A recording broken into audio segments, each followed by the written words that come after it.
Welcome into the A-List podcast. I'm Kwani Lunis, joined by A-Sharp Blakely and Gary Washburn. How are you two doing? Wonderful. Wakanda Forever. Without spoiling the movie, what was your review, both of you? Let's start there, because I really enjoyed it.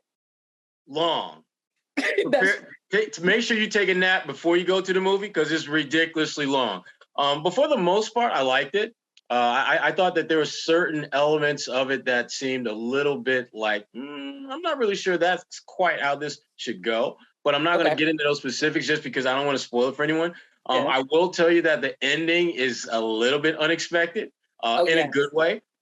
Some things good about that. Some things near the end, I was like, I don't know if that should went down like that. But bottom line, though, I think they did a good job of giving you something that's a little bit different from the previous, Wakanda, while advancing the storyline, advancing the narrative in a way that I think people will find engaging. Gary, movie critic, let's hear what you have to say. Yeah, I thought it was good. It was entertaining, and I think for people who didn't see the first one, it was definitely, you could keep up with it, because it was. I saw the first one like, four whatever it's out. So some of that stuff I didn't distinctly remember, but I still was able to catch up. And even if you didn't see the first one, you could catch up. It wasn't like, well, you had to see the first one to know what the second one. It was some new characters, some new plot lines. So it was very much something that I thoroughly enjoyed and thought it was good and it's worth for everyone to see. And and I thought they gave a good tribute to Chadwick Boseman. That's the only thing I'll like. If you're looking for a more like, well, what are they gonna do without Chadwick, and or are they gonna reference him, or how did it work out? It worked out well. Yeah, and there was a cameo by someone else from the Wakanda. What's his name? I took a picture with him before. Don't say it. No, honestly, that's kind of a spoiler. So I wouldn't say that. Okay. I will say though, if you're a Boston, right? Don't do that. But if you live in Boston, I think it also felt a little cool because there are scenes shot in Cambridge, which I think make it a little more enticing when you're living in a city and you can figure out, oh, that was shot there or this was shot here. Also, I'm Haitian, and there was a really, I think, good reference to Haiti as the homeland of like the Black Revolution in a sense. So I just really appreciated it from those levels as well. But again, A+, I think it was a really good movie. If you were hesitant about it, I would suggest go seeing it. And this is not an ad. We just wanted to talk about it. All right, we can talk about the Celtics now that we've gotten that out the way. They are excited about that. They're 10-3 now after that win against Detroit. They are one of the hottest teams in the league. People are starting to put some respect on their name, I think. What have you two gathered from this last run, specifically the win against Detroit, but just the past few games? Go, Gary. You got it. Well, they just seem to be playing with a good rhythm, good flow. The defense is improving. They're getting contributions from everybody. It was a real trap game on Saturday. Detroit's desperate to win. They've got off to a really rough start. They had some good contributions from Jaden Ivey, Bogdanovic, even my man Killian Hayes, who looks like a superstar against the Celtics and a scrub against everybody else. But, I thought it was a real trap game, a game that last year they might have lost because of the trap element to it and because they were tired coming off a back-to-back, even though Detroit, but they took care of business second half. They went up by double digits late. Guys contributed. Marcus Smart was doing the, Marcus things, whether it be funny or, crazy, but making that say out of bounds. And they got the dub. And these are the type of wins that benefit you in April, because you're jumping on the competition now. Half game back in Milwaukee. You got Oklahoma City Monday, which is not going to be an easy game. The Thunder just dropped 145 on the Celtics, and Shai Gilgeous-Alexander is playing like he's an all-star. He should be on that all-star team. and going to Utah, whatever team it is. But I thought I was impressed with how they just gutted it out. Tatum is playing extremely well, unstoppable at this point on offense, and the other guys galvanize around him. And, even without Jaylen, even without Al Horford, even without Malcolm. And I thought it was a good win because you're playing a desperate team. As Sherrod knows, those Detroit Pistons, they're just trying to find some momentum. And I'm sure they thought, hey, we could jump on them a little bit, but that didn't happen. And they had every reason to feel that way, though, because as Gary kind of alluded to, when you don't have a Jaylen, you don't have an Al, you don't have a Malcolm, you're playing on the back end of a back-to-back against a team that's playing at home, that's desperate for a win. This had all the markings of a Celtics letdown. And yet, not only did they not just kind of succumb to that, but they found a way to thrive when things were going bad. I can't remember seeing a game where I saw so many times Marcus Smart, Grant Williams, Jayson Tatum blowing kisses to the crowd. Just in the middle of the game, like he just made a layup. I just got a steal. They were so engaged in that game. And some people think like, oh, they're just talking trash. No, that's a level of engagement that you normally don't see on the back end of a back-to-back when you got all those key missing elements on your roster, not at your disposal. And again, I think it's one of the best wins of the year. And as much as people say, what? Beat a crappy Detroit team is one of the best wins? Absolutely, because these are the games that, as Gary pointed out earlier, they lose these games historically. They find a way to keep it close or allow that team to stay closer than they need to be, and they just blow it. And Tatum was just like, no, not having that tonight. Drop, what is it? I think he finished with 43. And, Grant had a good game. Smart did Marcus Smart. Great plays, and then there was the throw it off the backboard when you had a layup. He went Rondo on us on that play. Rather than just lay it up, he tried to make the fancy play, and I was afraid that they was going to lose the game by 1 or 2 points, and I would absolutely come back to that play. But give Marcus credit, give those guys credit as a team. He explained that play, though. He said Tatum was yelling off the glass, so he kind of tried to hook his homie up, and then Tatum fumbled the alley-oop. So Marcus kind of didn't. He was just like, he knew he messed up, but he was like, listen, if my man superstar says off the glass, I'm going to put it off the glass. But I would have heard, I'm on your ass, not off the glass, and I just laid it up. Just so that I was trailing you.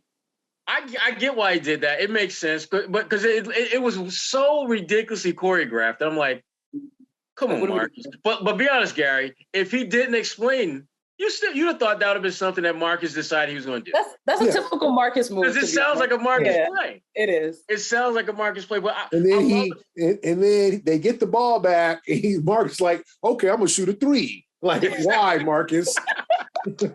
Like, just take care of the ball, get a good possession. Marcus like, oh hell no, I'm gonna get us 3 instead of 4. I'm gonna get them points back. Yeah, exactly. I love that dude. Yeah. I love that about Marcus. Look, man, I cost us 2 points. I'm going to find a way to get it back. It's a steal, turnover, but I got the 3. I'm open. See the 3, beat the 3. Bottom line is they just made that game look a lot easier than I thought it would. And again, we've talked about how offensively potent they are. It's starting to get scary because this was not a good game for them offensively, I didn't think. And they still put up pretty damn good numbers. I mean, they're basically putting a C note on teams before they get to the fourth quarter consistently. And that, there are games where if they finish with 100 points, that was considered a good night offensively. They're hitting that mark pretty regularly lately before they even get to the fourth. They're getting kind of scary. And again, top 5 Tatum, that's no longer something that we see every once or twice a week. We're seeing that on a nightly basis because he dropped 43 and it did look hard. It didn't look hard at all. And if you're a defense and you're watching this dude balling out, you're thinking like, damn, how are we gonna make this work? Because remember this, keep in mind that he didn't have Al, he didn't have Jaylen, he didn't have Malcolm. So really, you're talking about of the next 5 offensive players, he was missing 3 of the top scorers that he would normally play with. And y'all still couldn't stop him. Double team, triple team, Killian Hayes, who had maybe one of the best games he's ever had. Because I'm still mystified how that dude is still in the league, but that's another story another day. Bottom line is the Celtics are balling out, and I'm not really sure who's going to stop them other than themselves at this point. And I agree with both of your points. Historically, to your point, that this team, as we know it, would just fumble the lesser games because, it's not necessarily a big deal. They obviously love to play up to the good opponents. But to your point, I think the bigger factor is the fact that the bench is now contributing in a way where also historically we wouldn't have expected for them to, no matter who's in, for them to succeed. So what do you make of the bench? And of course, right now, Brogdon's not, has some hamstring soreness, but overall, despite him being the leader of that second unit, it looks like they're efficient right now. Well, I think that's really what makes this bench legit in my eyes. The fact that they've been really good with Malcolm and really good without him. Yeah. And when you're able to fill that void of a player who brings as much as he does from a scoring standpoint, from a leadership standpoint, and still not really miss a beat, it says a lot about where you are.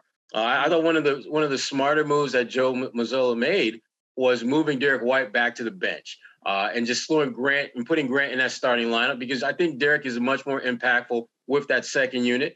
And I think Grant can do some things and gives him a little bit more, I think, big man versatility when he's in that lineup as opposed to Derek. But that second unit is scoring at a pretty good clip because you got to keep in mind that they should never be the top scoring bench in the NBA when you got a guy like Jayson Tatum and Jaylen Brown in your starting lineup. But you can be top 10, which is where they are.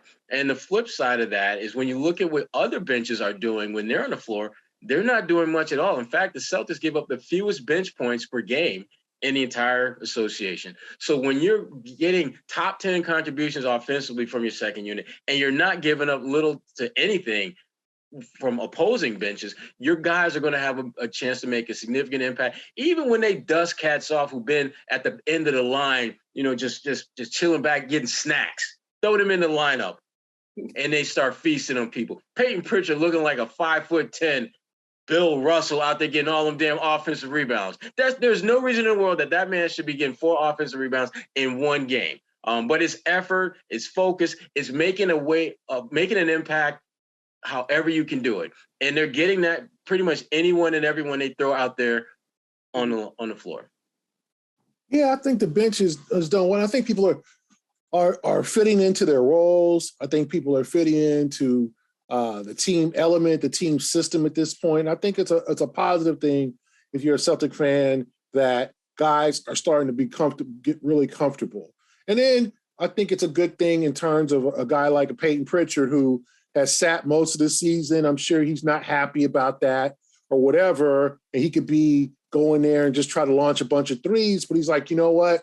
I'm going to make impact where I can. I'm going to hustle. I'm going to get steals. I'm going to get offensive rebounds. Like, I'm going to make myself useful on the floor to when I get my chance, I'm going to play and I'm going to ball out and I'm going to get to a point where Mazzula doesn't want to take me out the game or I've got it. I'm claiming my 15 or 18 or 16 minutes a game. And I think that's important. Hauser, I think at first, I think he's learning how to defend a little bit better because teams are targeting him. Because, he's the guy who doesn't look fast and not really quick on his feet and that type of thing. But he's making plays. And I like that.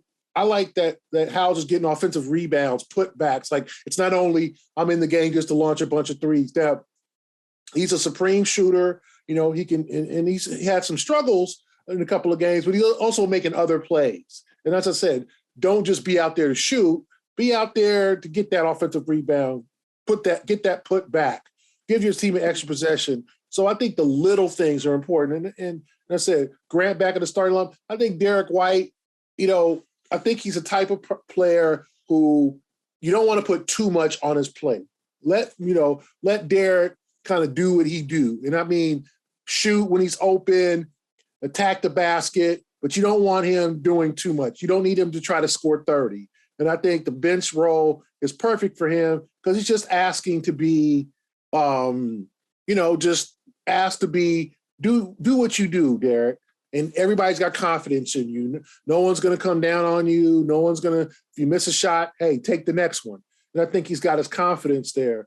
And then, you know what? Blake Griffin came off the bench and gave him 7 and 6 in 20 minutes. And I like Blake. It's tough because Blake's not moving well. He did not move well. No, he's not. On Saturday. And if you look at him, physically, he still looks like he's built. It's just his legs are gone. I think that left leg is the one he's kind of dragging, unfortunately. And so I think it was smart of Mazzula to go to Vonleh in the second half. I don't think you can play Blake like 33 minutes, even though he was starting. He played 21. I think that was solid amount. He gave you what he did. He hit a three. Sherrod's people in Detroit booed him every time he had the ball, because they petty like that. Yeah, understandably. that was supreme petty. But you got the most you could out of Blake, and I just think I was a total team effort, more impressive to me than the win against Denver. Not because like Sherrod said, Detroit's a struggling team, but Detroit had every reason to try to win that game. Ivy was shooting well, Bogdanovich, they had guys, energy, they're at home, good crowd.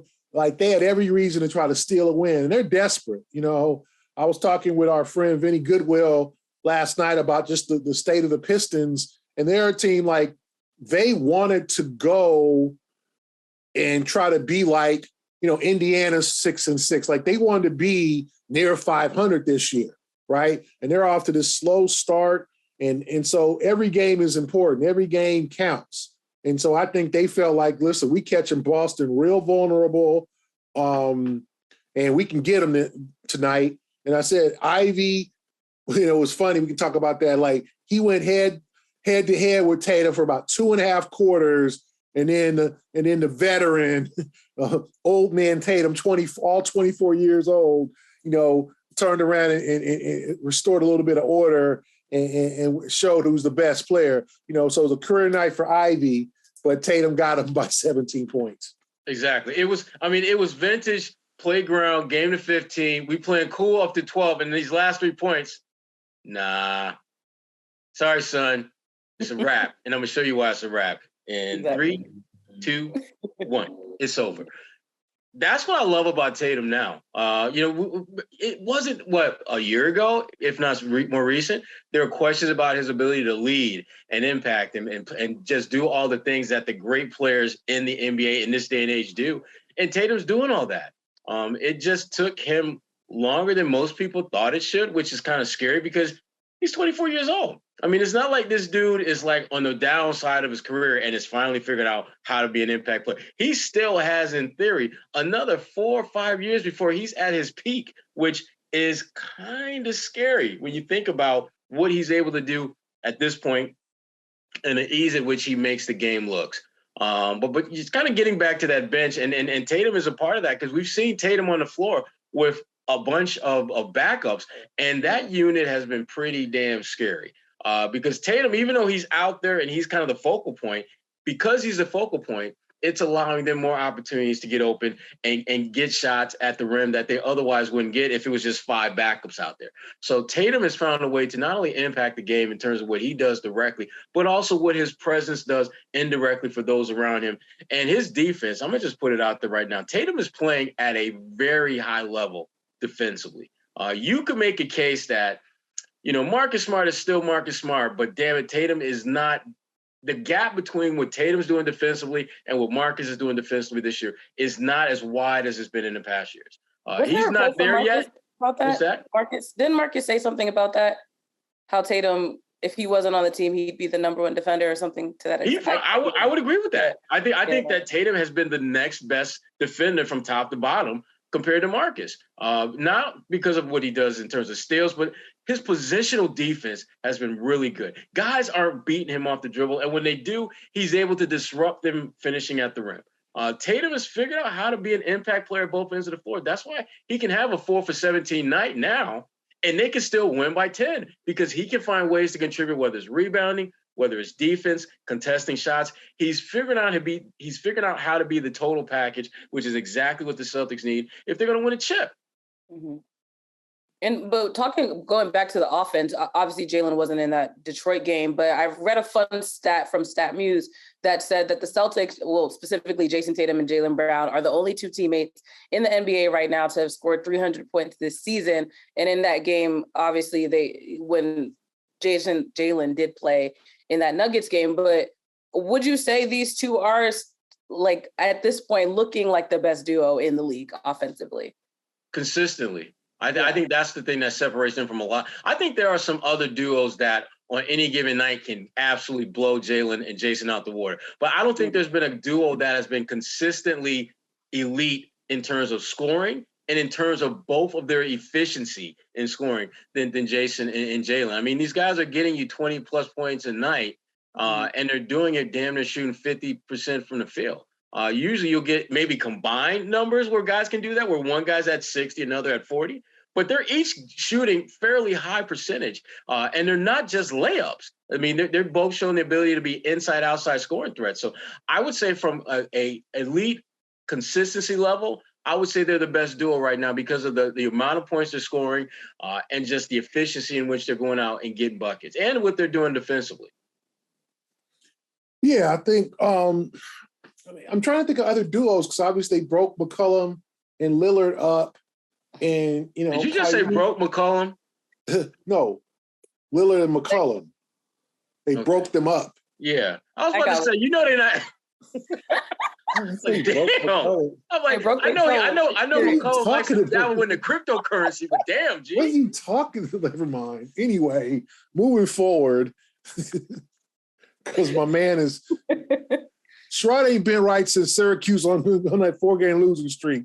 So, why you gotta get personal with it though? He did. Kwani talking with swag because BC won, beat a ranked team for the first time in like 30 years. So Kwani got that swag.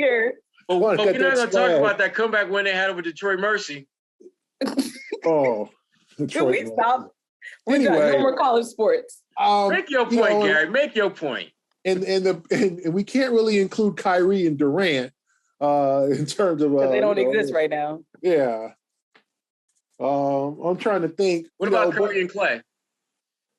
Oh yeah, I think. I mean, Clay's not having a good season. They are the best one-two punch at this point in the NBA.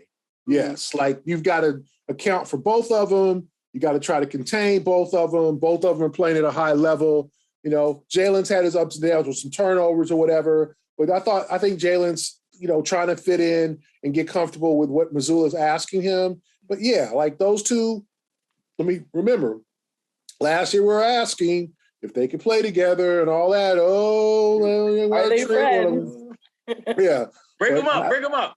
Yeah. I think we know now they can play together. And I think we know now that they have definitely a good symmetry together and they both are players that can contribute to a championship team.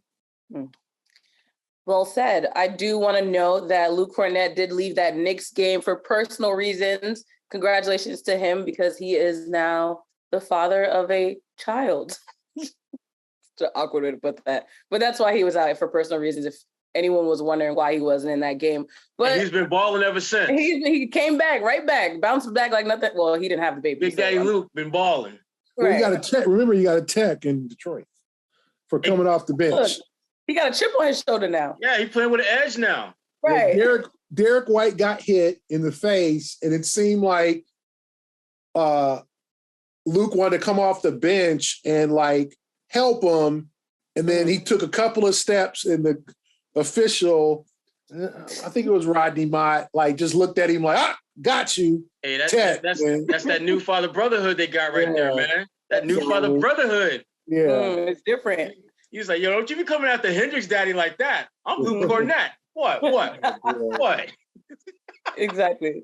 But we've talked about the positives for this Celtics team so far. They've been on a roll. But what are some of your concerns, if any, at this point in the season? Defense.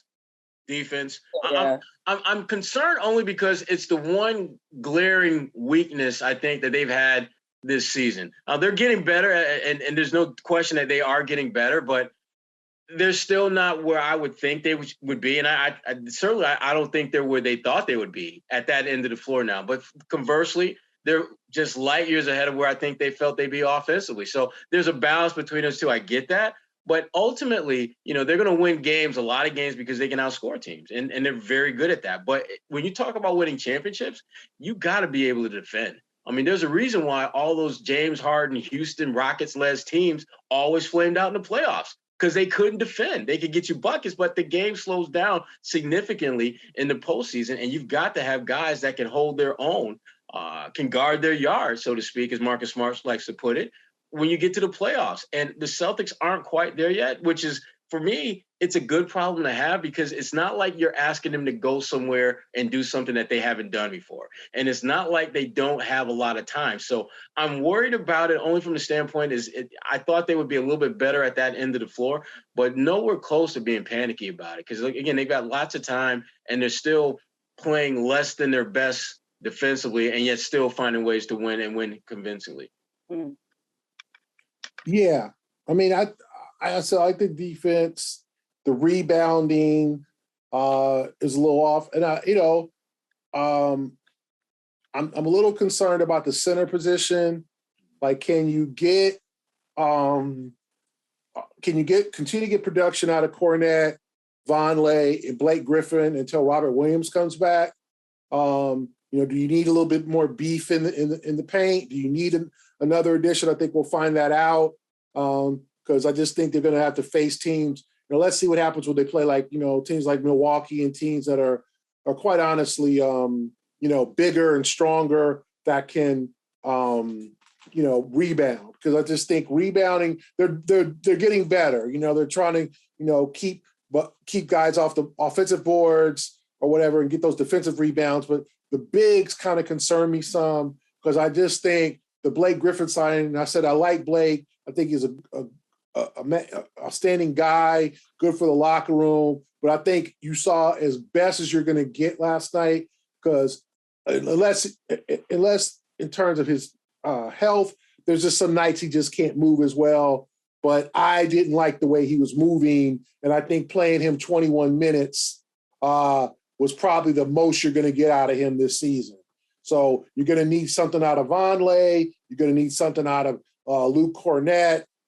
Can you put that three-headed monster together and make a really productive big in addition to Horford until Robert Williams comes back? And as much as I'm, Williams just seems to be walking around fine. I'm still, I'm still waiting for him. Like, I just don't think he's going to be back like that. I think it's going to be a process. So let's talk about Joe Mazzula, the interim head coach of the Boston Celtics. The record kind of speaks for itself, but what do you think has been an assessment on his performance so far as a coach? You got it, Gary. I think he's done an outstanding job. I think he's getting more comfortable. I think he's developing a style. I think he's more confident. He's more open with us in terms of the media. He's got a good sense of humor. Warmed up. Yeah. He seems, he's not as like robotic and serious because obviously that was any of us, we get thrown in that situation, we're going to be like, hey, I ain't talking to you not to get fired. Yeah, I ain't talking to you media clowns. I'm trying not to get fired. Y'all, we done yet? Yeah, so I ain't got nothing for y'all. Hello, yeah, we're going to play hard and we're going to try to win. Thank you and good night. Now he's showing more personality. He's more comfortable in his role. He's trying new things. I think he's getting feedback from the players, and the players respect him. But Marcus Smart said, after that, botched lob off the glass, like, I got to be on my good behavior with Joe. And, and the guys were talking last night about how Joe was, yelling at him at halftime about getting things together. You're down 2 points and you're not playing well. Like, Joe has no problem getting in their ass about things. And so I give him an A, to be honest with you. They lost 2 games in overtime to Cleveland, who turned out to be a good club and, some of the little fourth order execution he could work on. And then they lost one legitimate game where they just turned it in a clunker. That was the Chicago game. And every team has had a clunker. Every team in the league has had kind of a head-scratching loss. So you give him a break on that, but you also give him an opportunity to grow as a coach, which he's doing, develop his own personality, get a good vibe around the organization too. I just think after the Ime stuff, there was a real negative vibe around the organization. People were uncomfortable. People were upset. And I'm not saying people are still have totally forgot what happened.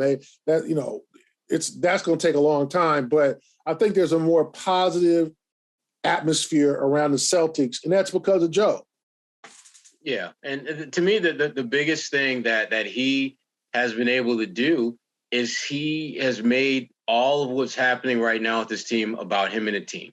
You don't feel as though there's this kind of residual Ime cloud hanging over the organization, which I thought was there at the very start of the season. He's starting to separate himself from his predecessor, which is not an easy thing to do, particularly when the guy that had the job before you came with 2 wins and winning a damn chip.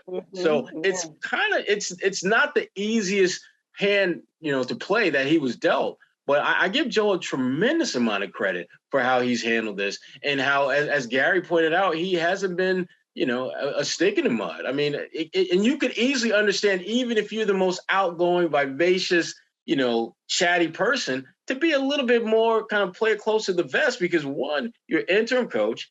2, these guys had success with another dude who's nowhere around. And yes, you were around, but you weren't the guy calling the shots. And yet you're still comfortable enough now that you're in this new role to be you. And so I would give him an A as well, because of the way that he has handled the situation, the success that the team has had. And the one thing that coaches talk about all the time that you rarely can see play itself out before your eyes. Are you making the guys better? Is Derek White a better player now than he was a year ago? Yeah. Grant Williams? Yeah. Jayson Tatum? Yeah. Jaylen? You start going down the line of why this team is 10-3, and damn near every player, you can point to something they're doing better than they did a year before. And as much as that is an individualistic type of thing, when you start seeing that trait with this guy and that guy and that guy and that guy, it ain't just about them. It's about the team. And if you're talking about what the team is doing better, you got to throw the coach in there. Just like when the team seemed like lost astray, a couple years ago, Brad Stevens had something to do with that. When the way that they seemed a little bit offset at the beginning of last season, Ime has something to do with that. The way that they're playing now as a collective group, and so many guys have shown growth and improvement from a year ago. Yeah, the head coach guy has something to do with that. So give Joe his props, man. He's earned the right to kind of flex a little bit. But the thing about Joe, and you talk to him, and Gary knows this too, he ain't about what we're doing now. He understands that it's all about that chip. Because as much as we give Ime credit for coming within 2 wins of winning a chip last year, Joe was right next to him. Joe was on that same sideline. He knows what that looks like. He knows how close they came. And you better believe he's going to be thirsty to see what that championship taste truly feels like. So, yeah, it's great that they're off to this great start, but they've got a head coach who understands intimately what it means to not win that championship, to come so close to winning it. And I think that's part of what's driving him, is to just basically finish the unfinished business from a year ago. And to your point, it's definitely a marathon, not a race. It's still an 82-game season. There's a lot of work to be done. So despite the success that he's had early on, what do you think he needs to improve on to have that longevity for this season? In-game adjustments. I still think that he has some stretches where not as many as I thought he had the first couple of weeks, but just figuring out which buttons to push. And I'm curious to see not so much what you do against like Detroit and Washington. I want to see, what do you do against Milwaukee? What do you do against Brooklyn? What do you do against the teams that, if you are, in fact, having the kind of season that you anticipate having going into the playoffs, let's see what you're doing against the teams that you're going to have to get past in the playoffs. That, to me, is the mystery. And again, there's no way to know for sure how he's going to handle that other than seeing him go through it. And so, to me, it's a little bit TBD as far as what he needs to get better at, other than the fact that making the most of those opportunities to beat the top-tier teams in the East, which he hasn't really had a lot of practice with that. His adjustments in those type of games is what I'm really looking forward to seeing. Yeah. I think he's learning about the timeout situation, learning about when to give you guys a break, when to stop runs and stem the tide of an opposing team, kind of taking the momentum. But I just think he needs the in-game management. He'll learn more about. But I think he's off to a good start because you've already seen the changes and the improvements. You've already seen him, do a little bit, say like he's talked about, like, stealing minutes for guys, giving guys breaks. You can't run Jayson and Jaylen into the ground so early. You got to trust some of the guys on the end of your bench, and that's the one thing that, because of the lack of talent, because you had dudes like Neesmith and Romeo and all those guys at the end of the bench that Brad and Ime didn't trust, you were running your guys into the ground a little bit. And I think he understands he's got to preserve somebody. So, and I think he trusts his team to, like, you give Malcolm a couple of days of rest. You suddenly, Horford suddenly has back stiffness, happenstance always before the second game of a back-to-back. You have these types of things that happen, and you have these types of adjustments, but you trust your guys. And therefore, and then in turn, your guys do what's best because you're preparing them to play. You tell Peyton, you tell other guys at the end of the bench, Vonleh, you tell Blake, hey, your time is going to come and you're going to get long stretches. Vonleh played a good stretch of the second half, didn't do too much, stayed out of foul trouble, as has been his habit. And I think that was a good way. You're engaging your guys. There's no guy on that team that is probably in the locker room and they don't play. He plays all of his guys. And, hey, that's what you want to do. You want to play all of your guys, and you want them to play well. He sent Mfiondu and J.D. Davidson back to Maine. He sent them – yeah, well, thank you. We're clowns. He said He sent them back to Maine, which means he has – they dressed 10 guys last night. The only guy who isn't playing is Justin Jackson, and we didn't expect Justin Jackson to play, right? He shouldn't be playing. Yeah, like Justin Jackson's probably a guy who, when his contract comes up to be guaranteed, might not be around. We'll see. But the rest of the guys, they suited up 10, they played 9, and I think that's Mazzula. The guys want to play, and you want to be somebody guys want to play hard for. And I just think he's learning. I don't think he's made really terrible game, costing mistakes so far. You're really looking at 3 games. The Chicago game, they had nothing in the tank in the second half, and then they got mad at the refs. The Cleveland game at home, I felt like defensively they were just awful, going under screens on Mitchell, and they let LeVert get going. And then the game in Cleveland, probably, a bad shot selection decision from Marcus late in that overtime. Did Tatum get fouled on that dunk that tied the game? And I thought his biggest mistake there was not calling a timeout when Cleveland was going on that run when the Celtics were up 12, and he waited till the game was tied to call a run and to call a timeout as opposed to maybe 6-0 or 8-0. But other than that, I got no complaints. I think he's just going to get better. Well, if you're looking for a teammate that's going to play hard for you, like Coach Mazzula's team has been playing for him, then you're going to need Indeed. Indeed is a hiring platform where you can attract, interview, and hire all in one place. So instead of spending hours on multiple job sites looking for candidates with the right skills, why do that when you can actually just do that on Indeed.com?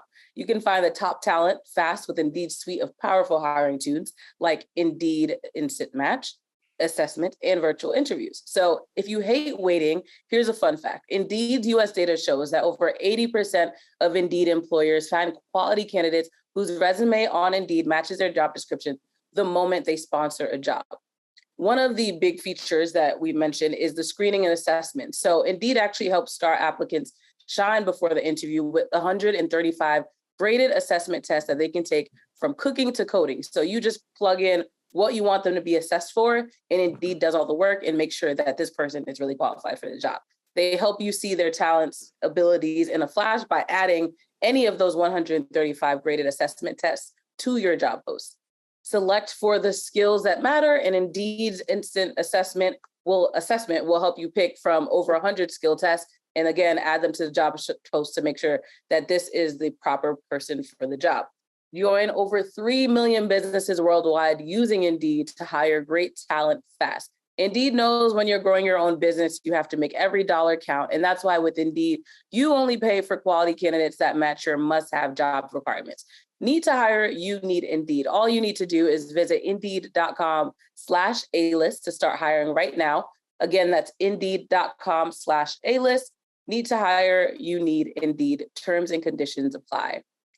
All right, so the NBA season. Who are we going to talk about? Let's talk about what's next for the Celtics, actually. They're going to look to play Oklahoma City at home on Monday. Atlanta's on Wednesday. New Orleans on Friday. So it's a really busy week for the Celtics.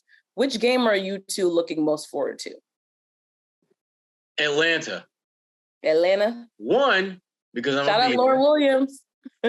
One, I'm going to be there. So that's. Are you going to be at State Farm or are you going to be elsewhere? I'm going to be at the game in Atlanta. Okay. But it's funny you mentioned Lauren Williams. I spoke to her a little bit earlier today. That's going to be an interesting game because the Hawks, they look more like the Atlanta team we saw from a year or two ago, a couple years ago, that went all the way to the conference finals and just went on a great run. And they're even though they're playing pretty good basketball, they have like the fourth best record in the East. There's still a little bit of internal tension, it feels like, with John Collins and the rest of those guys, because John is not getting the rock at all.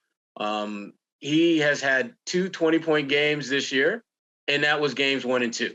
Since then, everything is double digits, or for the most part, but certainly hasn't been as impactful, I know, as he would like to be. So I'm curious to see how that game is going to play out, because again, Atlanta is one of those teams that we don't talk a lot about in the Eastern Conference as a team that the Celtics need to be, somewhat concerned about. But again, they could obviously cause some problems when you look at the, Trey obviously is a great player. DeJounte Murray is a great player. John Collins could do a lot of different things.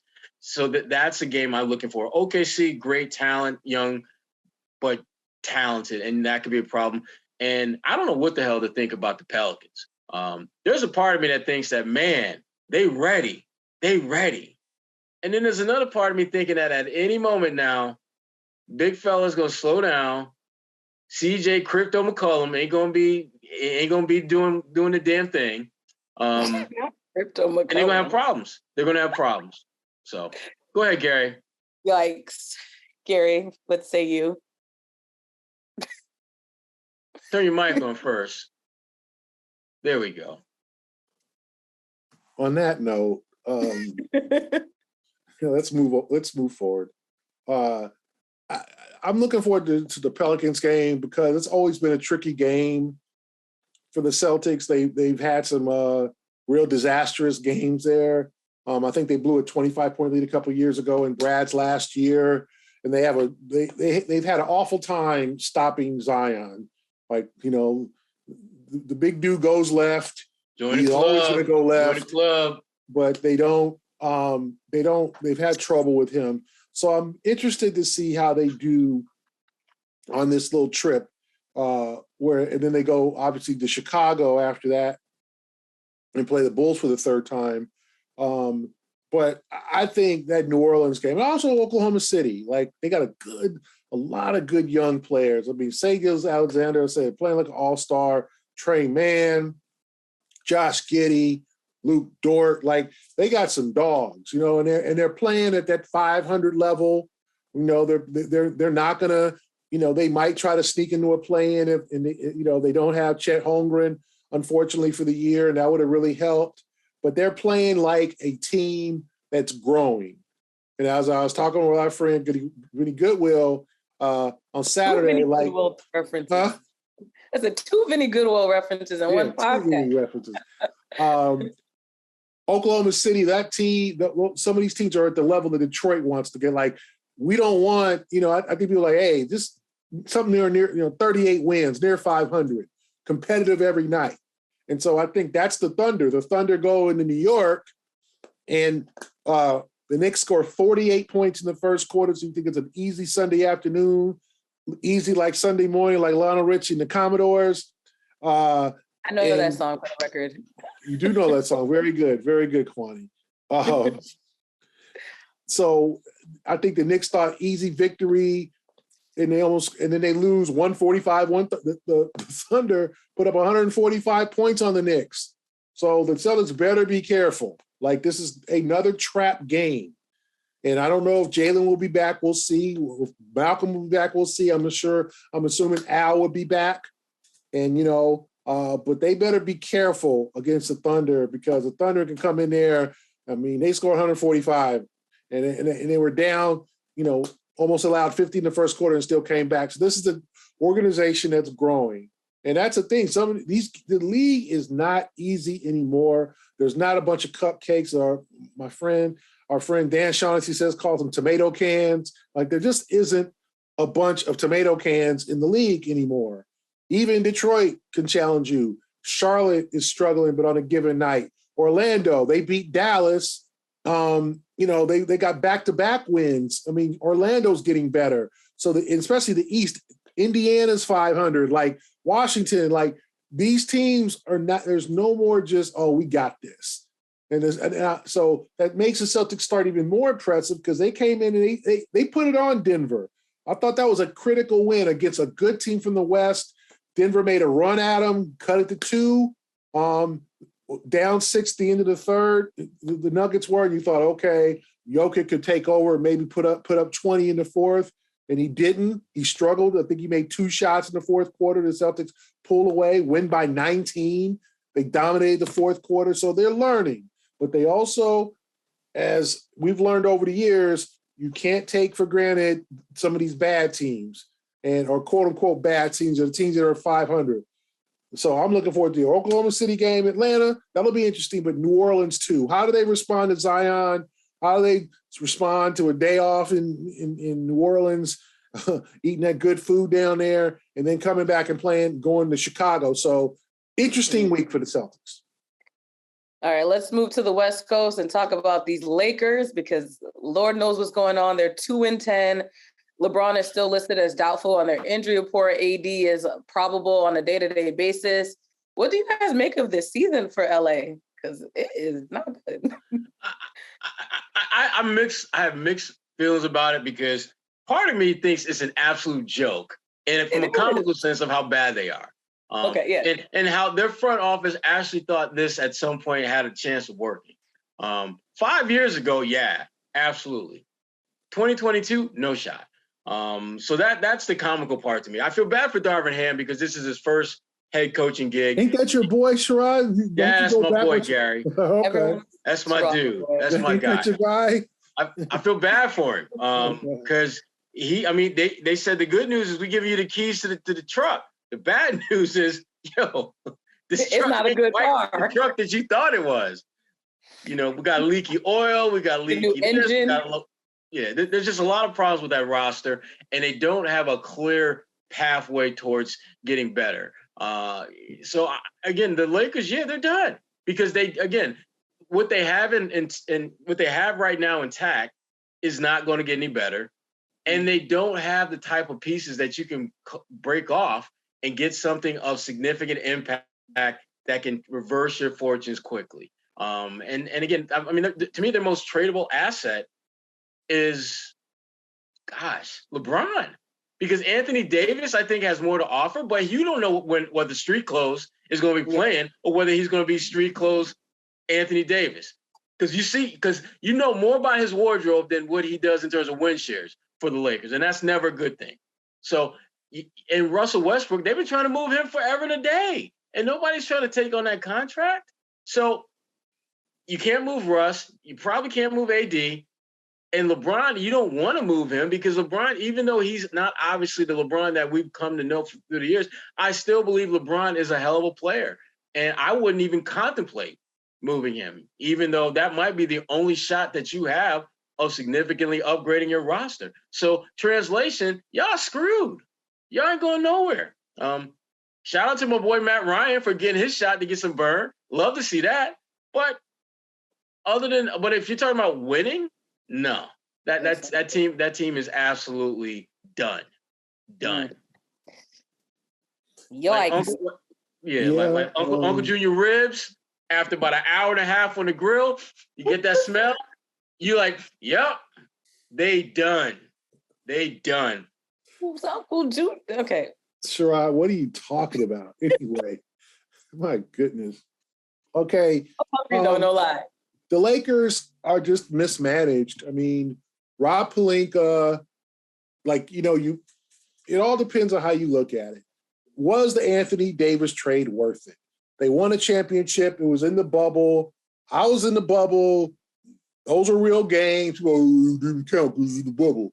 No, if any of them fools who were saying that would have won a championship in the bubble, they'd be walking around with their ring doing this. So stop it with the that didn't count. However, I love seeing Anthony Davis on the sideline in street clothes flashing that ring. I love that look. However, to me, it was worth it in a sense because you won a championship, but now you're paying for it in the back end. Davis is aging as we speak. He's 29, but not everybody's meant to play till they're 35 or 36. Not everybody's Al Horford, Kobe Bryant, LeBron James. Davis is probably going to be out of the league in 5 years, not because of his talent, just because of his health. He's not aging well. Westbrook's playing better off the bench, but it's not enough. Then they signed a bunch of young guys, Lonnie Walker, solid, nice player. Troy Brown Jr. has already been discarded by 2 other organizations, a former first-round pick. Kendrick Nunn, who has been a complete bust. He missed last year with a knee injury. Now he can't shoot. They traded Taylor Horton Tucker to get Patrick Beverly. Beverly's not helping them, so you trade a 23-year-old for a 33-year-old or whatever. I don't understand that deal. That's Rob Pelinka to get Pat Bev. Oh, we need Pat Bev. That swagger. You're 2-10. Pat Bev ain't winning games. And it's just so they got a bunch of young/old guys. LeBron is sort of I'm gonna give you 75% because I'm not killing myself when we losing. And I want to preserve myself for 3, 4 more years. I want to play with my son. I'm not going all out and killing myself with these dudes. Respect. These chumps. So busters. Come on, Gary. Tell them how you feel. If I'm the Celtics, if I'm the Lakers and I'm Pelinka, I just think it's a cursed organization. I don't know if you guys saw the Hulu series on the Lakers, The History of Showtime.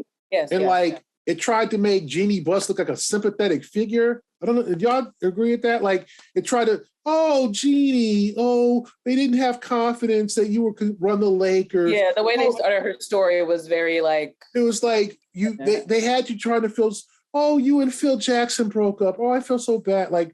Some of this was are you serious right now? Yes. And Jeannie and the Lakers have not been right since Dr. Buss died. And I grew up in LA, born and raised, diehard Laker fan as a kid. So I was there for the Buss era. I was there for all that. It's just not the same. It's a cursed organization. Jeannie has too much faith in guys. Rob Pelinka has not been a good general manager. Magic is the one that signed LeBron James. And then they gave their life for Anthony Davis, because you know who has the Lakers' first-round picks this year? New Orleans. So the Lakers could get Victor Wembanyama, and he goes right to the Pelicans. Do not pass go. Do not collect $200. You go to the Pels. You'll never be a Laker in your life because the Pelicans have the Lakers' first-round pick.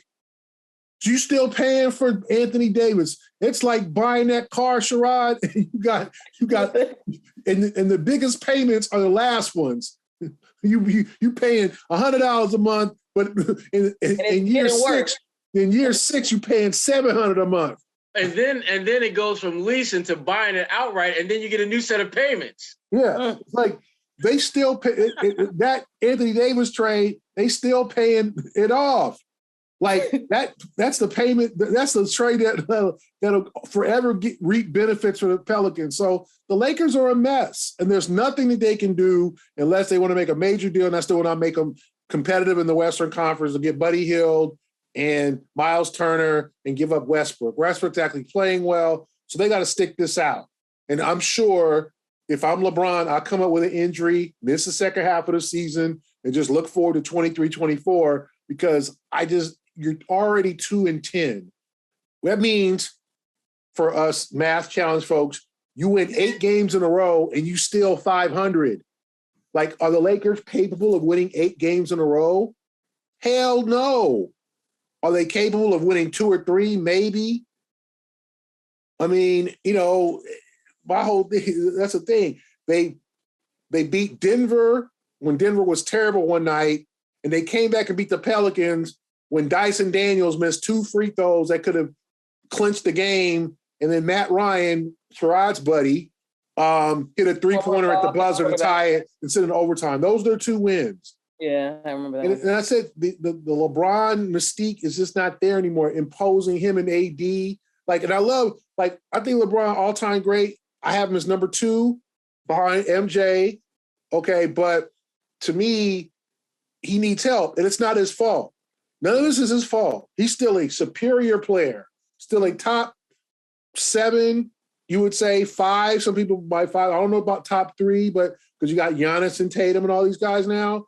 But 5, you can give him 5. I would not argue with that because of his ability to pass the ball, his ability to rebound, his court savvy. But you put a bunch of chumps around him, he can't carry a team like he did the 07 Cavaliers. He can't do that no more. He can't carry bad teams of the champion with Sasha Pavlovic and Jamario Moon and all them. No. This and Boogie Gibson and all that. No, that was 07. LeBron was 23. Okay, LeBron 37, about to be 38. It's a different LeBron, and I blame management for being a poorly managed team. Jeannie Buss for believing in letting the Rambuses run the team. Kurt Rambis's wife making personnel decisions. Her faith. She ran Magic up out of there. Magic, I thought, was a positive influence. We let Pelinka run the show. Pelinka's made a bunch of bad deals. It's just, to me, it's their own doing. It's self-inflicted, and now they're paying the price. Everybody wanted the Celtics trying to go get Anthony Davis. Everybody wanted, when you give up you ask the Jazz, or you ask the Timberwolves, how much would they do the Rudy Gobert trade right now again? You ask them that. You ask how much they gave up for Rudy Gobert. You ask them, you think Utah misses Rudy Gobert? You think Utah's like, man, we wish Rudy was still here. Hell no. They got 18 picks. Like, trading for superstars and giving up half your draft. They're going to win more games. And they're going to win more games than you. Utah's already beaten Minnesota. So, to me, it's always tricky. And I remember the Celtic fans for years. Let's trade for Chris Paul. Let's trade for Anthony Davis. Let's trade trading for a superstar is real tricky proposition because the stuff you want to give up, that dude better win you a chip. Davis won him a chip. That's all he's got. That was almost 3 years ago now. It's the 3rd season since then. So the Lakers, trouble. My Bernie Mac, God bless Bernie Mac. Trouble. They in trouble. You've been on the Bernie Mac all day, man. What you talking about? Well, back to the East Coast before we close out. The Brooklyn Nets are now 4-1 without Kyrie Irving. Go ahead and call New Jersey. You just gonna call New Jersey. You said it too. That's your childhood, girl. I know. Through and through. Don't get emotional. They should be back in Jersey. Cameron Jefferson is Buck Williams. They should be at the Prudential Center. Them bastards. Damn, Kwani. Don't get emotional. It's all good. If they come back to Jersey, I'll be a fan again. Anyway, let's do pick and roll as we close out. As of Sunday, Kyrie has missed his 6th straight game due to that suspension. Is Brooklyn better with Jacque Vaughn or without Kyrie Irving? Better without Kyrie. He was a major distraction on the court, off the court. Right now, all we're talking about with Brooklyn is basketball. That's what they want. His absence has been an absolute benefit to them. I'm rolling with no Kyrie has been the bigger help. I just think they're better with Jacque Vaughn, different energy, a dude who is knows the game, got a raw deal kind of in Orlando. Like, no one's made Orlando work since Stan Van Gundy. I mean, Jacque Vaughn got a raw deal. and he was coaching in the bubble with Brooklyn. He's been that, well, he's a nice guy, but not a really good coach kind of thing. But, you learn over time, I mean, Jacque has been around, so I'm happy for him. And I think that it's laid back. He knows the game. The guys are motivated. The guys are playing hard for him. So I think the Jacque Vaughn effect is definitely, and I think it doesn't hurt that you don't have Kyrie, but Kyrie on the court is a plus. Let's be honest, a Duke and hoop. He's just has a lot of issues off the floor. We all know. But I think the Jacque Vaughn effect is what I would take. For H. Charles Blakely and Gary Washburn, I'm Kwani Lunis. This is the A-List Podcast. Thank you for listening.